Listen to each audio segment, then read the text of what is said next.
I think most people here will probably agree, because there are some sitting here who have had these complaints, of whether it be people bringing large pieces of garbage into the laundry rooms, people ripping stuff off of the mail rooms, creating garbage all throughout the building.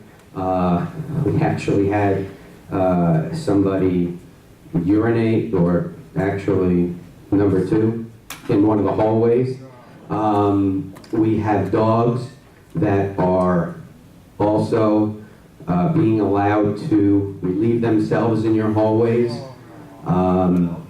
We have people breaking the back entrances of all, so many buildings, almost all the buildings. It's costing you money, bottom line. I'll give you one example of it where it costs you already $1,200 in the time that I've been here, is the back of the St. Moritz. Someone takes a saw in the middle of the day and cuts off that metal piece that latches when the door closes. Every time we place it, that same person is taking a jigsaw and doing it. The last time we replaced it, within 3 hours or 2 hours, It was in the afternoon, by next in the night. Late. cut again. So there's a lot of issues, and I get a lot of complaints. And the most frustrating for me, being a manager, is I want to fix, and I want to answer and have an answer and a solution to everything. And for the people who are used to dealing with me, I'm very solutions oriented to try and bring things to a resolution. I'm stumped. You have approximately 40 acres here. You have 12 buildings. You have a security rover that works in the evening and overnight. We don't have people that I can come and tell you who's doing it. And the residents and the owners who live here are getting very upset about it. Very, very upset. And I'm asking for guidance, because whether people see a need or don't see a need, I see a need. I'm giving my opinion, which in the beginning, I wasn't giving an opinion. I just wasn't, because I didn't know the property the way I know it now. The second thing is, you have a lot more renters in your property than you had. And unfortunately, people try and blame sales and leasing. Sales and leasing has to follow the law. You cannot discriminate. If they pass the test when it comes to their background, that's it. You're not turning them away, because it would be discriminatory. So for people to tell the sales and leasing committee they're letting anybody in here, they're letting them into what the rules are. They have to have a good background and so on and so forth. So I really am hoping that people understand that they're volunteers and they're just working to get it done. They're owners too. They're complaining about these violations also. And they're on the committee. They're bound by the law. When we talk about security cameras, it's important to understand. Some people, and most people say, okay, I understand. But why can't it be just like 6 cameras in the building, where you just have the mailroom and you just have the laundry room and you just have the lobby? The thing that I need to impress upon everybody is, and this is my professional opinion, knowing what's happening. If you're going to do that, don't waste your money. I'm telling you. And I'm going to tell you why. A lot of this is happening from renters, and it's happening from guests of renters. We can't identify them. We need to know what unit they're going into. We need to know that. If somebody damages something, and we can't see where they went, it's as if we wasted money on that camera in there. Okay? So, no one, and if people are worried about people watching, there are not going to be any monitors in those buildings. There's going to be one monitor in my office. One monitor. Do you think I'm going to be watching this every day? When somebody calls and says there was damage created, okay, do you know approximately when? Okay, I come to my computer, I log into that camera, and the recording of that camera, and I will watch it, and I'll see what happens, and then I'll find where they go, and then I can do something about it. Then I have a solution. That's my solution. Other than that, I really, and you can discuss it, people can come up with maybe other solutions. I've belabored over this, I've thought about it. It's really time, because how many complaints, we spend hours a day on complaints that I can't actually bring a resolution to. I just can't bring resolution to it. We have rules. We have an addendum, a lease addendum. In case people aren't aware, we have a lease addendum. With that lease addendum, the owner signs off, and the tenant signs off that they must follow the rules or they can be evicted. It says it right there. And to go further, the owner signs, gives us the power to evict them. So, if people are questioning what can we do once we find the person, we have a lot that we can do. Especially if it's damage costing us money. I have no problem if the board has no, hand it over to the police. We won't even deal with it. Let the police go to the person who's damaging our property, charge them, get the money back, and move on. But we can't do it without knowing what unit the people went to. Not just seeing the face, because it's not just the face, it's the guests. There are guests doing this. And we have to let them in. We can't not let the guests in. Like the table that was stolen right after I bought it, right out of the lobby between 6 and in the evening. When was that? That was when, I think it was last year. Was that Interlochen? No, you're not. No, I bought a $500 table at Bears Furniture for the lobby. What's his name? Charlie Fitzpatrick picked it up. He brought it. They didn't nail it down right away, because I guess around here you gotta nail everything down. And I came down, I saw it at 6, I came back from a meeting at 9. The next morning I came down, where's the table? It's disheartening that we're at this, but unfortunately, we're there. And I'm asking the board's direction for you to discuss it in front of your membership, because I'm asking for help here. That is my solution, and I just hope that somebody else can discuss it. So that's if you have any other questions. Yeah, Jason, I have a couple questions. I think the proposal that I heard was on the table was for 26 cameras in each building, is that correct? And that for an approximate cost of $120,000 for the entire community, is that correct? I will tell you what the approximate cost would be, okay?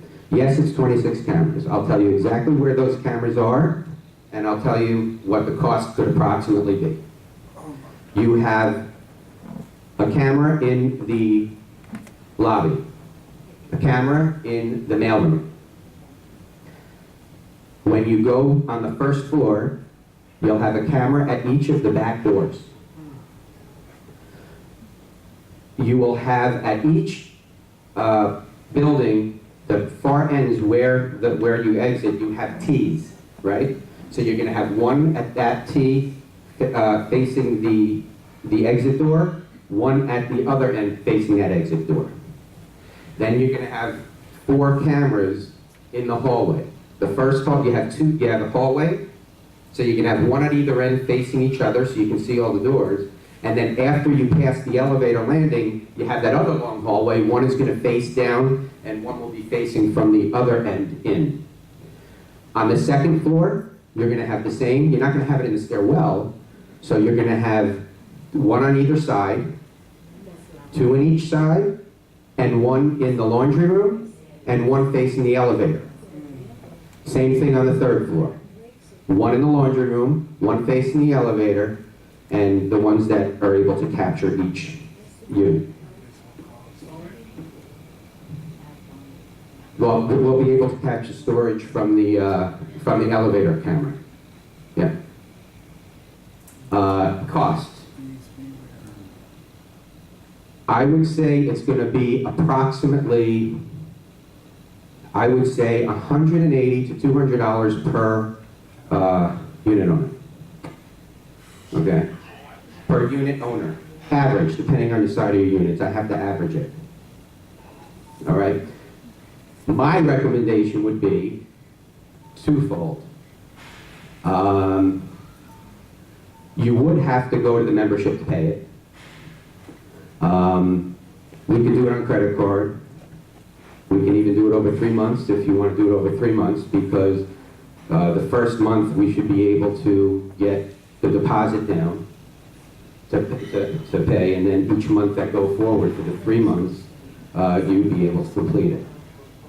It is lienable, just like your cash infusion. The people who didn't want to pay the cash infusion paid it in the end, because it goes to Alliance, goes to collections, and then they have to pay more if they don't pay. So I guess the question that if I were sitting here, I'd ask yourself, let's use 200 just as a number. Is it worth, even I asked the membership this, is it worth $200 for you to finally know who and what is happening here, so that you don't have, it's getting his credit card. So that you know what's happening, and you're giving your management the tools to be able to find out, to give you the answers, and to fix. You cannot fix, right now, you cannot fix this currently. I wish I could do something. I can't. It's too big of a place with not, even if you put 20 guards on, you're gonna miss, the person's gonna wait for them to walk away. It's a necessity. $500 to find out who the dog was at that table. Yes. The same thing with the storage units. Yeah. It all gets broken constantly. Right. We would know who went in there. Twice, I had everything stolen from both the dirt and the septic. These cameras would allow us to see who's walking in there. But like you said, it still would be useless if you don't know if it was a guest that came in. Well, right, and by having those cameras, I can look at camera one, let's call it, watch the person go in, watch the person come out. He's got to go somewhere. If he goes in the, if he goes around the corner, goes in, goes around, we'll see where these people, we'll see where they're coming from. So let's say they come into the building, they come in, they leave that storage unit, go into the elevator and leave the building. I'll just rewind it further. I'll see where they came from. So I'll know whether what unit they came out of. So it makes it so that I can find out what's happened. Now, are there any holes in it? Of course, you may miss one or two things, but for the most part, I'll be able to know what's happening. Yes. I think past behavior is some prediction of future expectation. Okay. We have, in this clubhouse in Zurich are two examples. We have a camera monitor by the clubhouse guard. Mhm. That station is monitored between 15 and 16 hours a day. In the gym, there are 2 cameras. Mhm. And we have had gym equipment stolen. With people signing in and out from the gym. Wait, hold on. The procedure, when you come into the guard, you want to go to the gym, you sign in. The guard sees you, talks to you, you go in the gym. The entire time that you're in the gym, the guard is sitting there in front of the monitor.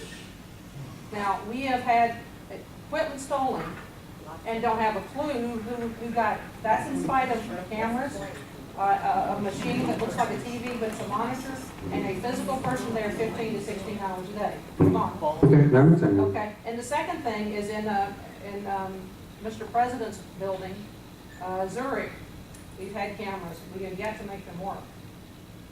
So That's not true. If we cannot make the gym work based on cameras and serious security, we can't make the Zurich camera work, cameras, whatever they are, I'm not sure how we can expect many more cameras to be working. Well, let me first tackle the Zurich. The Zurich the cameras are working. The problem with the Zurich cameras are I can't see where anybody's going. It's useless to me because the Zurich cameras we went to go look at. First of all, there's no one monitoring it like over here. This is recorded, so we watch when somebody reports that there's a problem. Then we go back to the DVR and we follow. We see where the person came from or went to. The way the Zurich is set up right now, first of all, the cameras aren't that good of quality, but even if they were, if you don't recognize the person, you don't know where they're going, you can't, there's nothing you can do. You just see someone walk in, do whatever they did, and then leave. We don't know where they went, and you weren't able to identify them. So we don't know where they went to. So that's the reason for the Zurich. Now, I agree with you. The Zurich cameras were not operational for several months when I got here, but they're working now. You have them working now, right? As far as I know, the Zurich system has always been operational. They've always been working. There was a time when there was a DVR removed, and for a while nothing was being recorded. But now that the DVR is physically there, the system is operational. It's just not effective because all it can do is record an event. There's little, if any, way of knowing where that person lives. Right, because I know I went back with Carlos to look at it. Now remember, that's a camera system that was paid for by the Zurich unit owners, so we don't monitor or look at it when there's a problem. We go over there with Carlos and we look at the film, and you can't identify them. You don't know where they went. The system Wait. works. Okay, Yeah. so what about the clubhouse? Okay, so okay. So the clubhouse, yes, we have the monitor sitting there, but doesn't mean that the security is sitting there looking at the monitor all the time. They can't. They have to look at passes. But if you have people signing in, Yes. you have a paid guard, Mm-hmm. you have a machine that has, it shows 9 different spots Okay. or better in the building. Mhm. It's still things are disappearing, and I'm saying that a camera is fully functioning if the DVD machine is not in there. That's not the same as fully functioning. DVR, same thing. Yeah. May I It make a should be comment? on the DVR. It should be on the DVR because the DVR is recording The DVR records it. So it should Okay, be there. But the statement was just that the DVR machine was not there. So No, as it's far as I'm working. concerned, it wasn't It's working. working. It should be there. May I make a comment? Now it's there. Now we have DVRs in all those areas. Jason? You're talking about the clubhouse. Okay, we're not going to be making any decisions tonight. We're just opening up the discussion. We're going to allow the projects committee to consider this tomorrow. So if the project committee members want to show up for the meeting, if anybody wants to observe, you'll have a chance to do that tomorrow night, because the projects committee is already set up to meet. If the committee wants to make a recommendation to the board, that's great. The board will take that into account also. The purpose of tonight is just, as far as I'm concerned, to show you 2 things. One, that the number of complaints is going up rapidly. And as Jason points out, he needs, in order for, this is a management function, in order for management to do something, the board needs to decide what management can do and then to take the necessary steps so management can do what is necessary. So at this point, we're starting the discussion. He's made what he needs. We're going to give more a chance for feedback. We're going to allow the committee to meet tomorrow night. and then for further consideration by the board at a later date. Marvin, but Jason won't be here tomorrow, is that right? And I think Jason has some good information.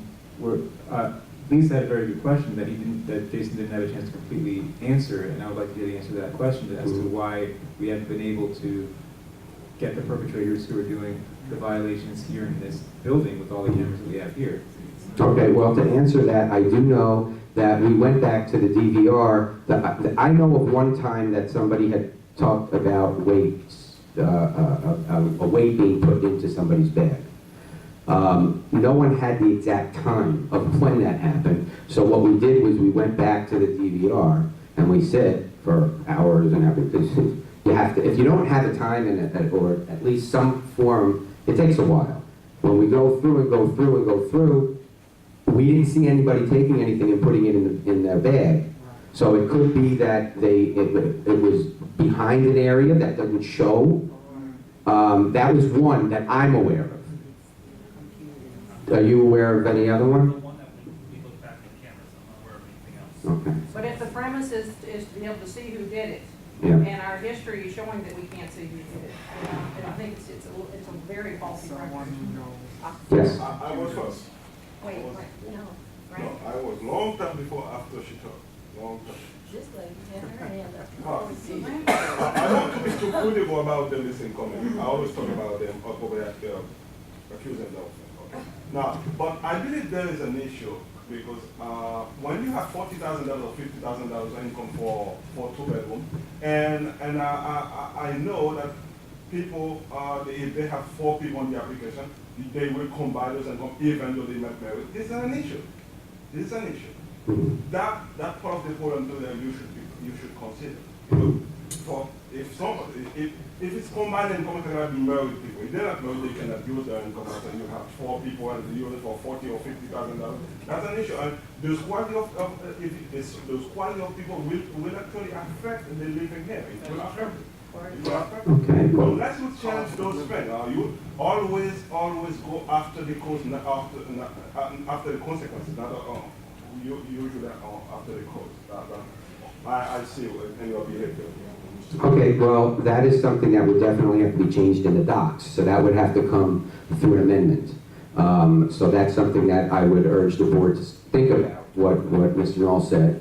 And I believe you were saying not use combined income. One person in the place has to have the full income. No, if they married couple, sure, but you cannot have 4 renters and combine their income for $40,000 or $50,000 income. Mhm. You can't.